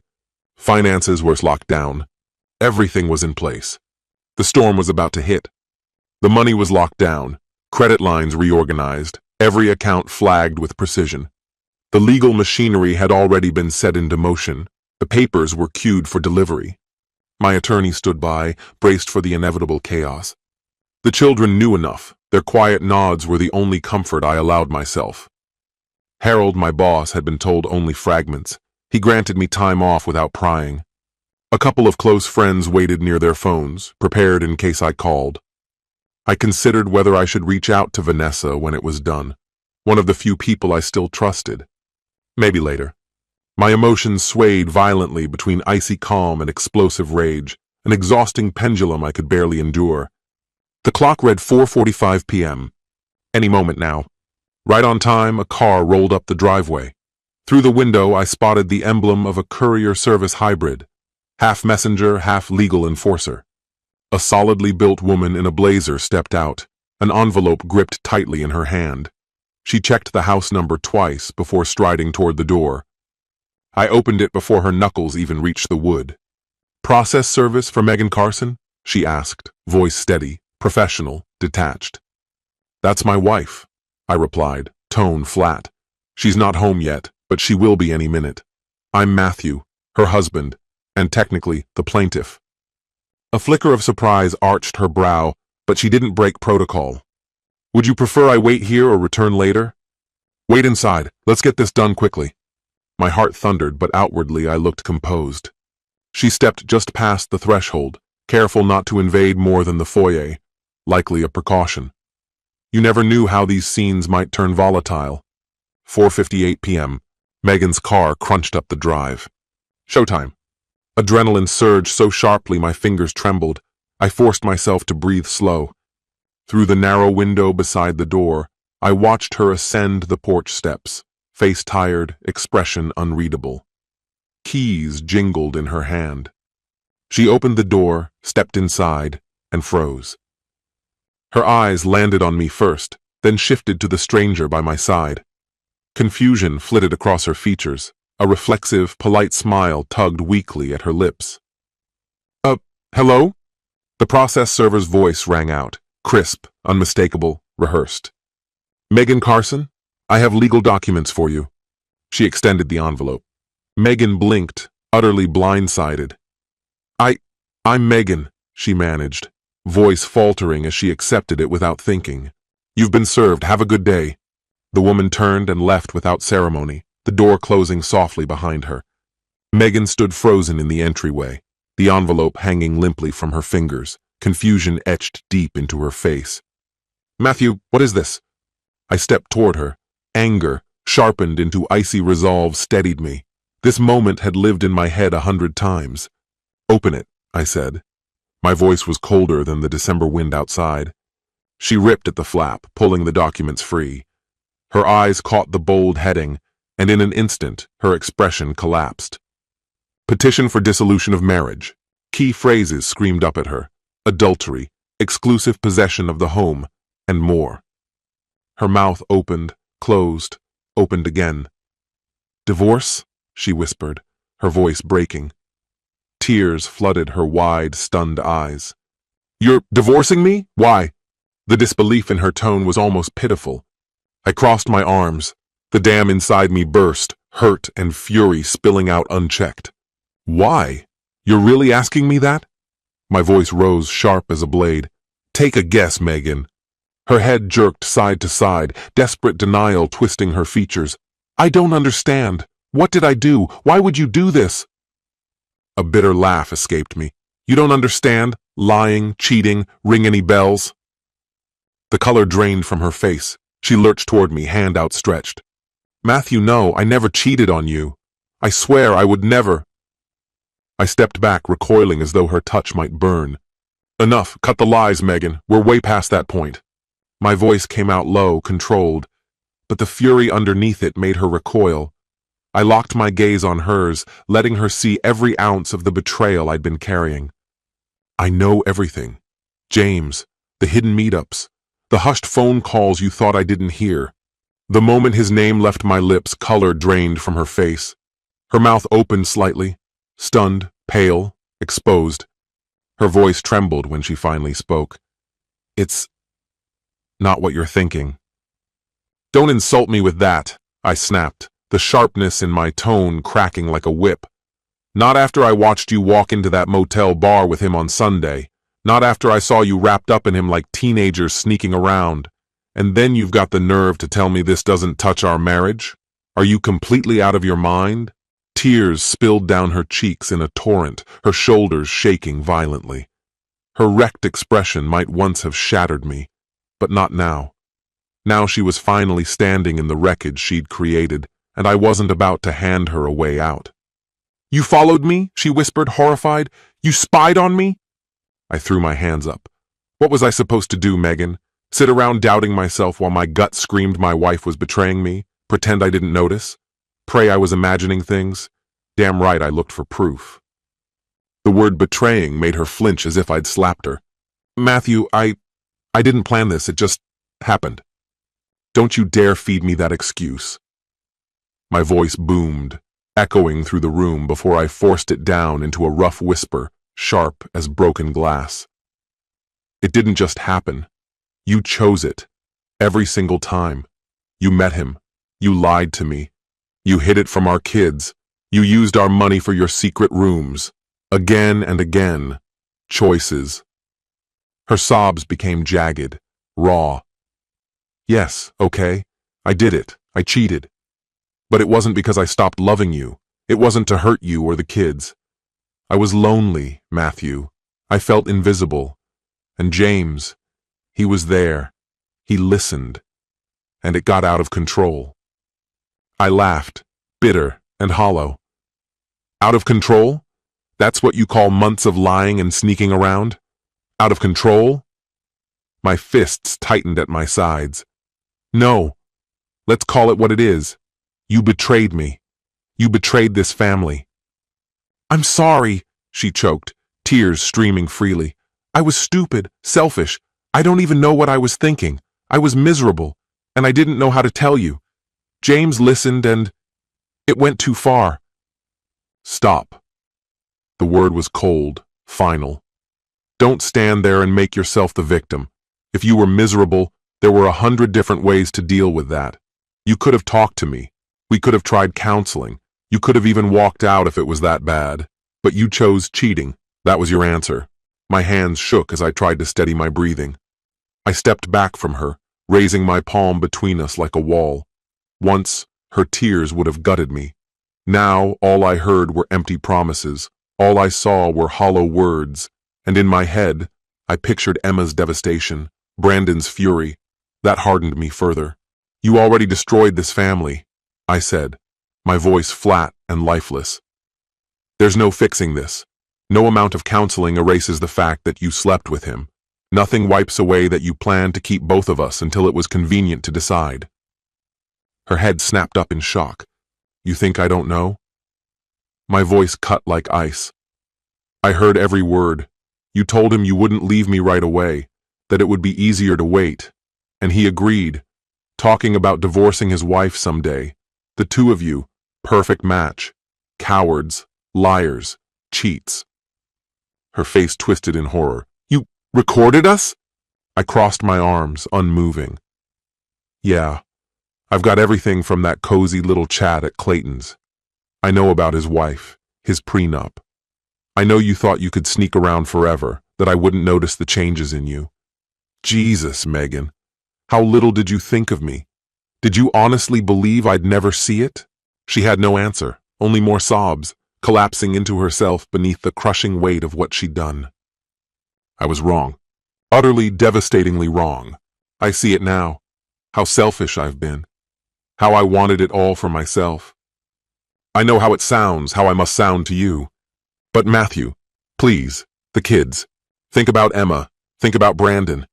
A divorce would wreck them. Can't we at least try to salvage this, for their sake? If you need space, we can separate for a while. But not divorce. Not that. Please, not that. Her voice trembled, cracking mid-sentence, as if the weight of her own words might drag her to her knees. The instant she uttered their names, my rage flared again, sharp, raw, like salt in an open wound. "Don't you dare bring them into this," I hissed, every word low and venomous. "Don't you dare try to use them now. You should have thought of them sooner. Before the sneaking. Before the lies. Did Emma cross your mind when you skipped her school play? When she scanned the audience for you and never found you? Because you were... She froze, her face crumpled. I didn't think they'd notice I wasn't there. I thought the excuses would... Yeah, I snapped, cutting her off. You gave excuses, pathetic ones, and they saw through every last one of them. Her gaze shot up to mine, wide-eyed and trembling. They know, Megan, they know what you did. It wasn't the whole truth. I hadn't told them everything, every sordid detail. But she didn't need to know that. I wanted her to feel it, to drown in the shame she'd made. You told them? She whispered, horrified. Her voice cracked in a way that made it sound more like a wound than a question. Damn right I did, I said flatly. I wasn't going to cover for you. They deserve the truth. Someone had to give it to them. I let silence fall between us, heavy and suffocating. They're with me, I said finally, my voice dropping to almost a whisper. Both of them. They feel betrayed too. Her hand flew to her mouth, muffling the sob that ripped out of her. And God help me, as much as it gutted me to watch her crumble, I felt something dark and vindicated in that moment. She had to know. She had to understand what she'd destroyed. The only sound left was her sobbing, uneven, raw. I let it linger. At last she spoke, gasping between words. I'll never forgive myself. I've ruined everything. Her voice fractured again. Matthew, 20 years. Does that mean nothing? Isn't there any chance? Please, she begged. Don't throw it away. Not without trying. Therapy, time apart, anything. We can co-parent. We can live separately if we have to. Just don't make this final. Not yet. I shook my head, unwavering. No. You ended this marriage the moment you... I cut myself off, my jaw locking tight.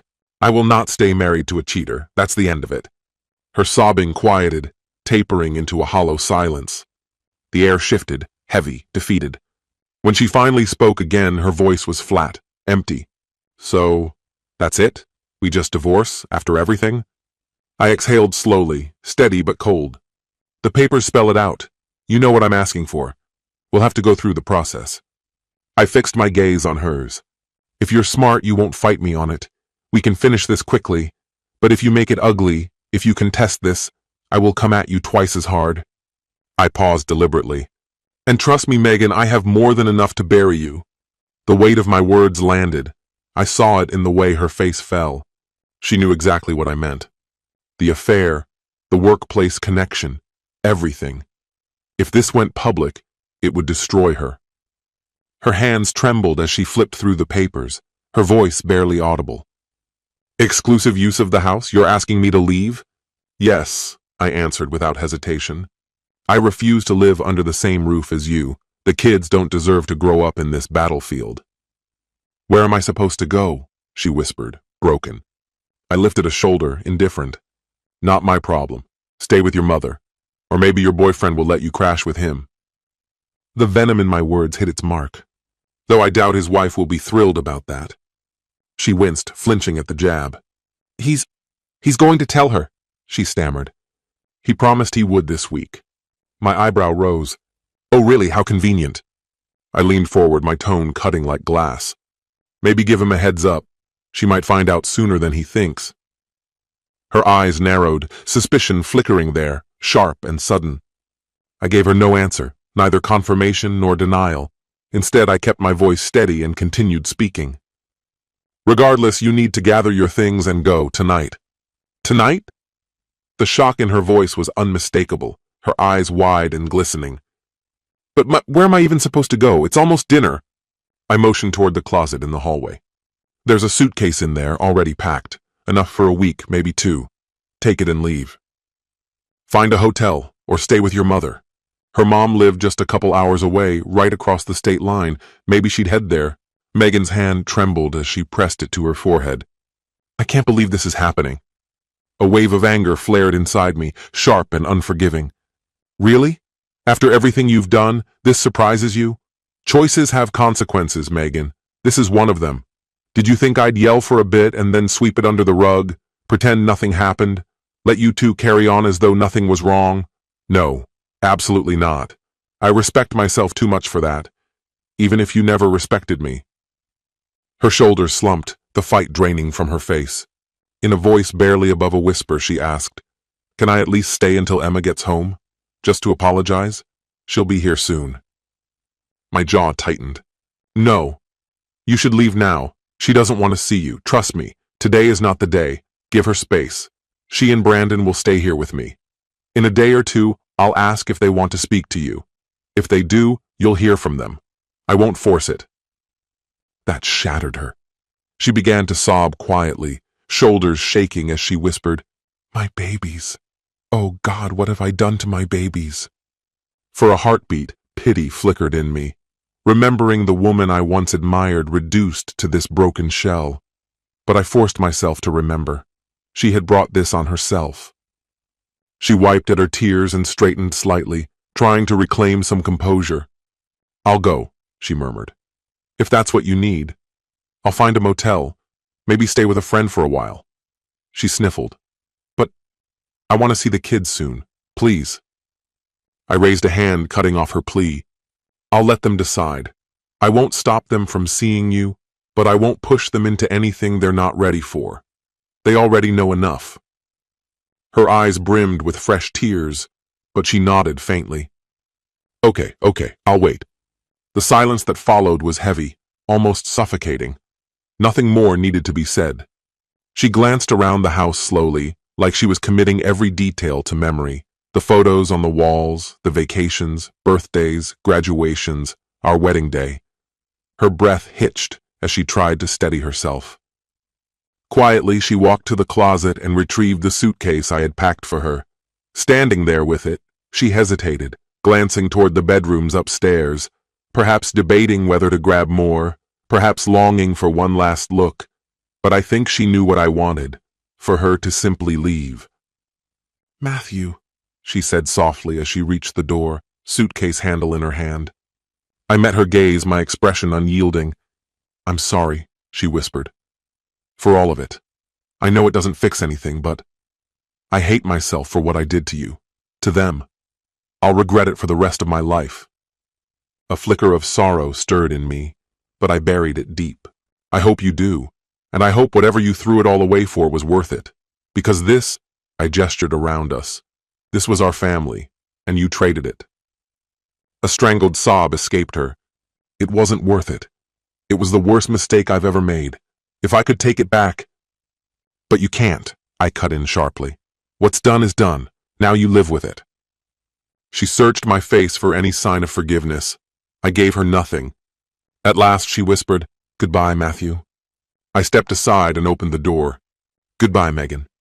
Without another word, she stepped into the cold evening. I watched her wheel the suitcase down the walkway toward her car. She lifted it into the trunk, then paused by the driver's side, head bowed, shoulders trembling with quiet sobs. She must have sensed me watching because she turned back, meeting my eyes across the distance. I didn't wave, didn't move. I simply stood there. Finally, she climbed into the car and drove off. I watched the red glow of her taillights disappear around the corner. When I closed the door, the silence of the house felt oppressive.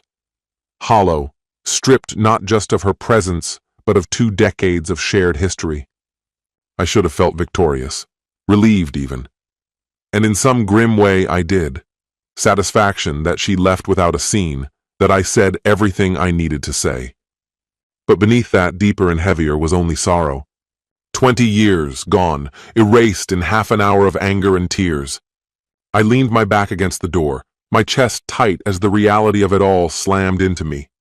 It was over. The marriage, our life, our vows, truly done. But the fallout, that was only getting started.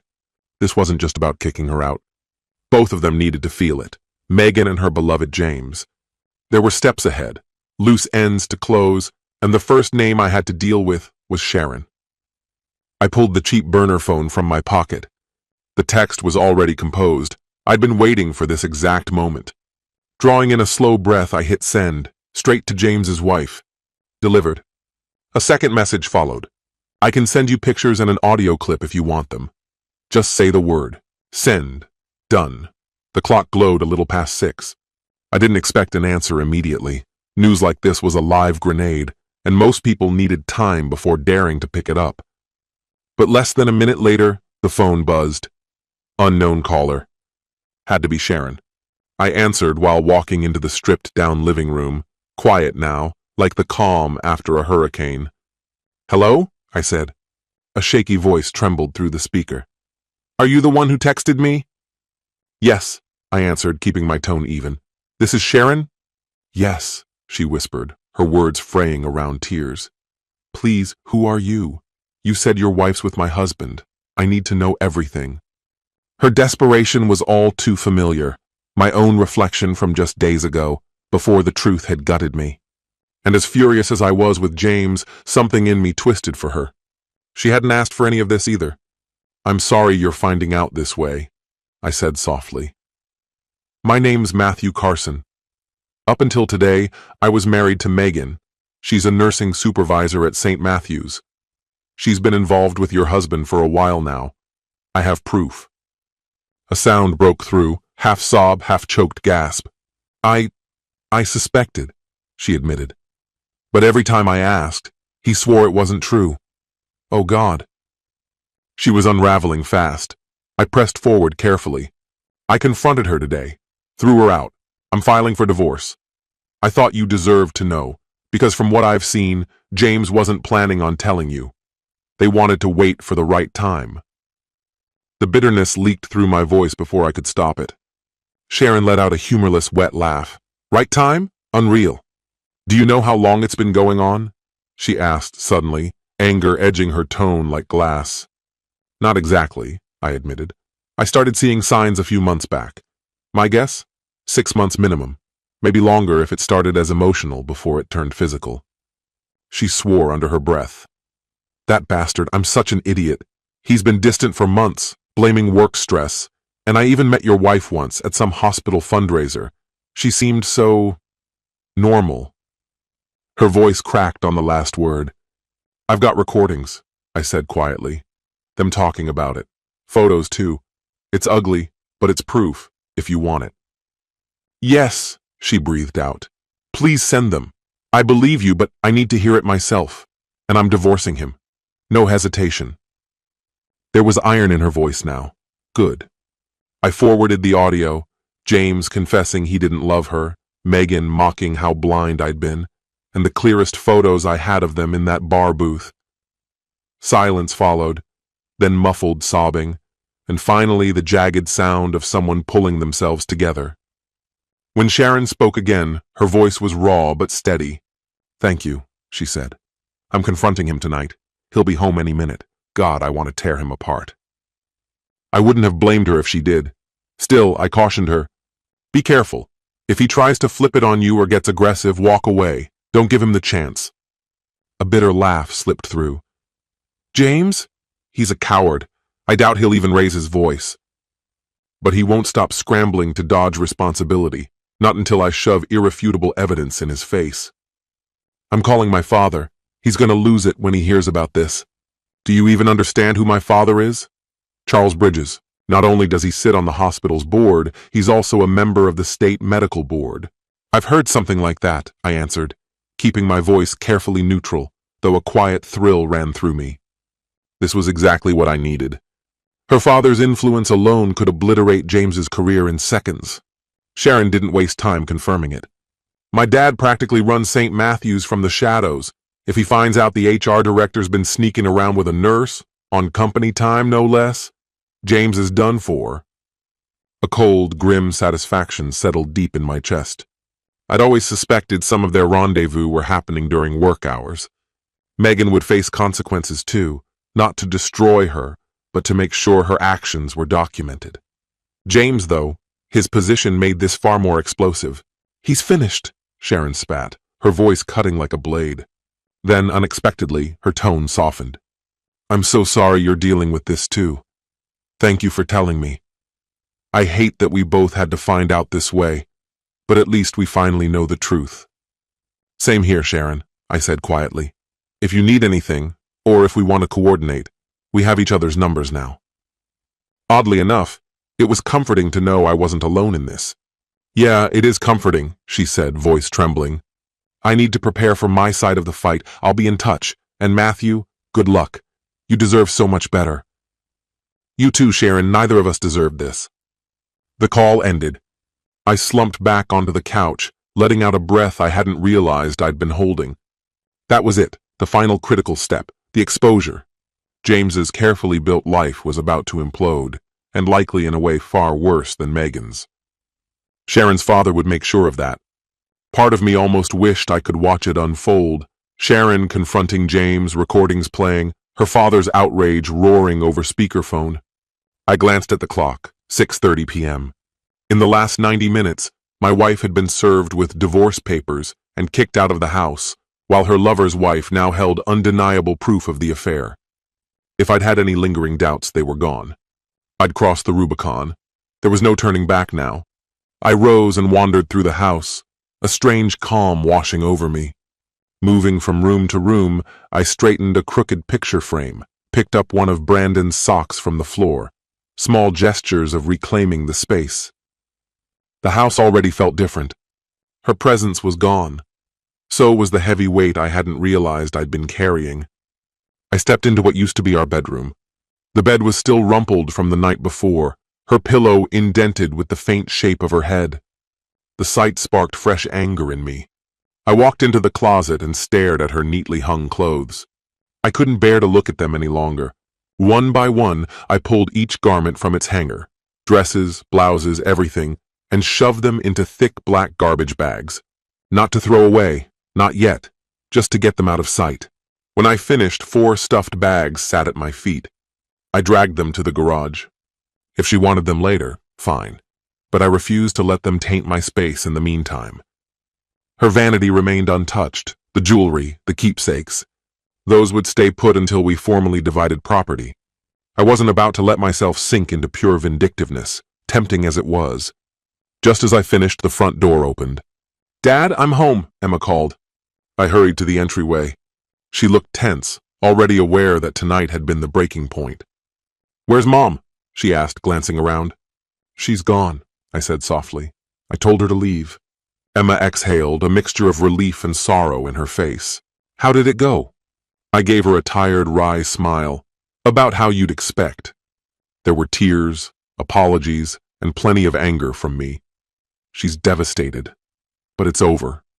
I don't think she's going to fight it." Emma set down her bag, her voice quiet. "I'm sorry, Dad. That must have been really hard." I pulled her close, letting my eyes fall shut for a heartbeat. "It's okay, sweetheart. Feels strange, but it's okay."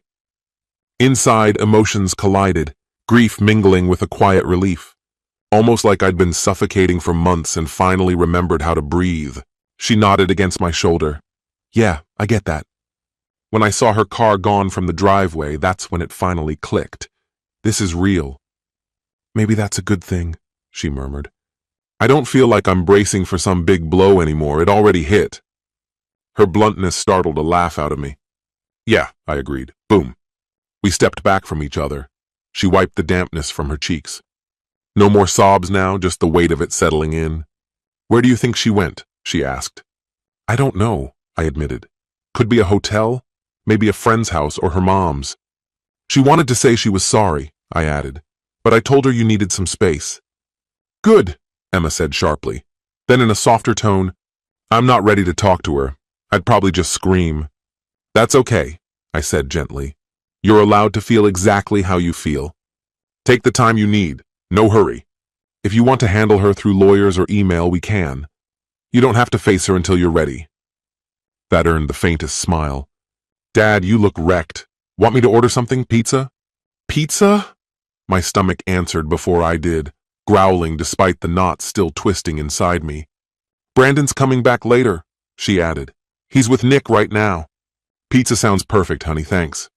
While she placed the order, I sank into a chair at the kitchen table. The adrenaline that had been carrying me through the chaos was finally ebbing. Exhaustion crept in, hunger too, uneven, unsettled. A couple of slices might ground me before I crashed completely. When the food arrived, we kept the conversation light. Jokes about silly TV shows, harmless gossip about her friends, anything but the weight of what had just unraveled. We both needed that reprieve. Brandon walked in around 9 to find us watching some ridiculous baking competition on the couch. He scanned the room like he expected tension hanging in the air. Finding none, he flopped down beside me with a sigh. "So, she's gone?" "Yep," I said, nodding. He shook his head slowly, unreadable. "Wild. Feels different already. Quieter." "Yeah," I said. "Takes a bit to get used to." He studied me for a moment. "You okay?" The question caught me in a good way. "I'll manage. Feels better now that it's out in the open." "What about you?" He shrugged. "I'm all right. Still mad at her, but kinda worried too." "Worried?" I frowned. "About what?" He hesitated. "I don't know. That she might do something dumb." I hadn't let myself think of that. Would she actually hurt herself? Probably not. She had her new guy, and maybe her mom too. But then again, who could ever be sure? "She's got her golden boy," Emma muttered, bitter. "She'll be fine. She'll just run to him." Brandon rolled his eyes but didn't argue. "I told her to go to her mom's if she needed somewhere," I said. "Somebody will take her in. But that's not our problem anymore. She made her choice." Both kids nodded, though I caught the flicker of worry in Brandon's eyes. He always tried to hide it, but I knew he felt things deeper than he let on. "All that matters is we stick together," he said, giving my shoulder a quick pat. "You, me, Em, we'll get through this." That drew a genuine smile out of me. "We will." I hesitated for a second, then decided to share one more thing. "Oh, by the way, I called James's wife, told her everything." Their jaws practically hit the floor. "No way," Emma whispered, stunned but a little impressed. "You really did that?" "Yeah," I said, grinning. "She deserved to know. And get this, her dad sits on the hospital board. James's career, over." Brandon let out a low whistle. "Savage, Dad. That's... wow." Emma actually laughed, an honest, unrestrained laugh. The first I'd heard from her in days. By the time everything finally wound down, there was a very real chance that Mom and James wouldn't even have careers to go back to. "Wow," I whispered, feigning innocence as best I could. "Play dumb games, win dumb prizes." That earned a rare laugh from both of them. It felt strange, but good to share a joke again, even the kind of dark humor that only shows up after you've been through hell together. We needed that little release. We'd more than earned it. Not long after, fatigue hit me like a heavy tide. I told the kids I was calling it a night, and their hugs lingered longer than usual before they said goodnight. It was quiet acknowledgement of how close this storm had pulled us together. Alone in my room for real this time, I stared at the ceiling in the dark. Flashes from the confrontation replayed in my head. The good, the bad, the collapse of an entire marriage condensed into jagged memories. The silence was deafening, but eventually sleep crept in, and I didn't fight it. For the first time in months, I slept hard and dreamless. Part 4, Fallout. The weeks that followed blurred into a whirlwind of paperwork, court filings, emotional swings, and practical rearrangements of daily life. Through it all, one thing never wavered. I didn't regret my decision, not once. Megan didn't challenge the divorce. Whether it was fear, shame, or just sheer exhaustion, she kept her promise to stay out of the way and didn't contest a single detail. Aside from the lawyers handling the logistics, she barely spoke to me after that night. Maybe she knew she had no defense left and didn't want to face more humiliation. Maybe it just broke her. Either way, everything moved fast. By early spring, we already had a court date set to finalize everything. Megan left town to stay with her mom, which made the transition smoother. The only time she came back was one weekend when I'd purposely taken the kids away, so she could collect the last of her things. When we got home, her keys and garage remote were neatly left on the kitchen counter. That quiet gesture carried weight. This house was ours now, not hers. As I had expected, Megan's career took a nosedive. She either quit or was forced out of the hospital after rumors spread. Sharon's father, with his pull, had made a few well-placed calls. Even though Megan technically didn't work under James's supervision, their affair, especially with the fallout from neglected ER duties, counted as professional misconduct. Her nursing license survived review because no patients were harmed, but her name in the local medical circle was wrecked. She started quietly looking for work out of state soon after. James's downfall was even uglier. Sharon kept me loosely updated over text. She filed for divorce immediately, and her dad's legal team tore James apart in court. The prenup and undeniable proof of adultery left him with nothing.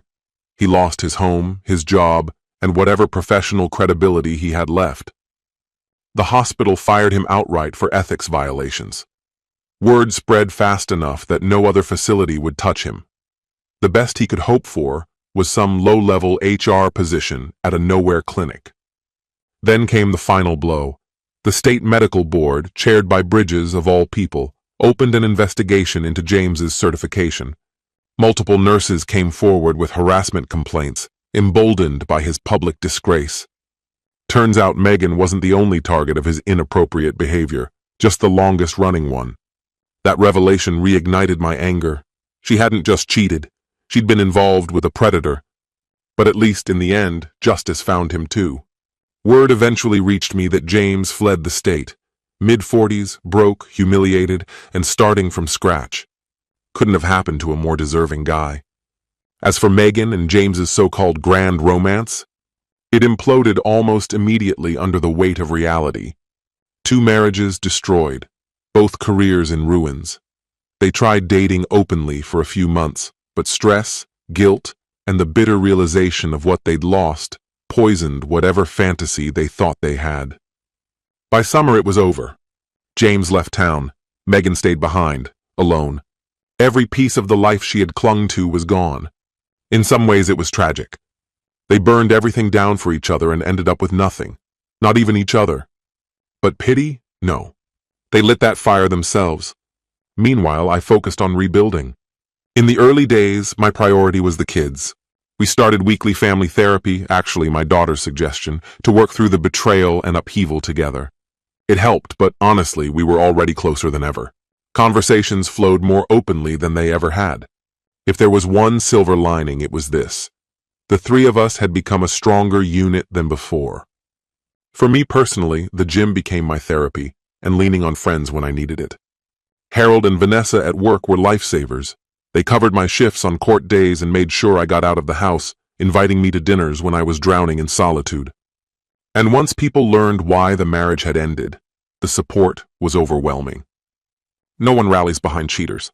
Instead, what I kept hearing was, "Good for you, you stood your ground." I never allowed my identity to hinge entirely on it, yet on my darkest days, it was reassuring to know there were a few people who truly understood me. By the time the divorce papers were signed and everything became official, I had already grown accustomed to solitude and the steady rhythm of living on my own. For the first time in years, I felt physically better. Initially, the weight I shed came from raw stress, but over time I maintained it with discipline, clean meals, and consistent exercise. Smiles began coming more naturally too. It was as if the thick haze of mistrust and half-truths had finally lifted, allowing me to inhale fully again. The final court hearing felt strangely anticlimactic. Megan and I barely met each other's eyes as the judge recited the settlement terms. She received a fair, reasonable share of the assets, nothing excessive, nothing cruel. I retained the house and primary custody of Emma until her 18th birthday, which was only a few months away by that point. There was no alimony involved, she hadn't been working, and the infidelity clause canceled any expectation of it. I decided not to pursue anything further. When the judge asked us to confirm the agreement, we each murmured, "Yes, Your Honor," at the proper moments. As we exited the courtroom, she glanced at me, a fleeting look, as if she wanted to speak. I kept walking. Whatever words remained between us had lost all meaning. After that day, our communication dwindled to almost nothing. Occasionally, we traded brief transactional emails, tax forms, necessary logistics, nothing personal. Coordinating visits between Emma and her mother required patience. Emma had been deeply scarred by everything, and nearly a year passed before she agreed to see Megan face to face. When that meeting finally happened, it wasn't about forgiveness. It was about closure. Emma needed to voice the hurt she had been carrying, and Megan needed to hear it. Brandon handled things differently. He remained polite but distant, Once, in a quiet moment, he told me, "I love Mom because she's Mom, but I don't really like her anymore." That single sentence summed it up perfectly. During all of this, dating never even crossed my mind. The thought of entering another relationship felt impossibly distant. Survival was all I could manage in the chaos. But as the months passed and the storm clouds cleared, I looked around one day and realized something unexpected. I was free. And maybe, carefully, cautiously, ready to open myself to the possibility of love again. Vanessa caught me off guard. Yes, that Vanessa, my coworker, my boss's daughter. She had always been someone I trusted, someone I confided in. She'd ended her engagement the previous year, and suddenly we were both unattached. We began sharing lunches, late work nights, and occasionally a drink after hours. Vanessa had this sharp wit, an unshakable kindness, and a gift for making me laugh even when I was determined to stay brooding. Looking back, I think there had always been sparks, faint ones I hadn't allowed myself to see while married. Now, though, everything felt different. It wasn't a reckless rebound or whirlwind romance. It was gradual, a friendship slowly blossoming into something steady and warm. Nearly a year after my divorce, I finally asked her out, to a concert, a real date.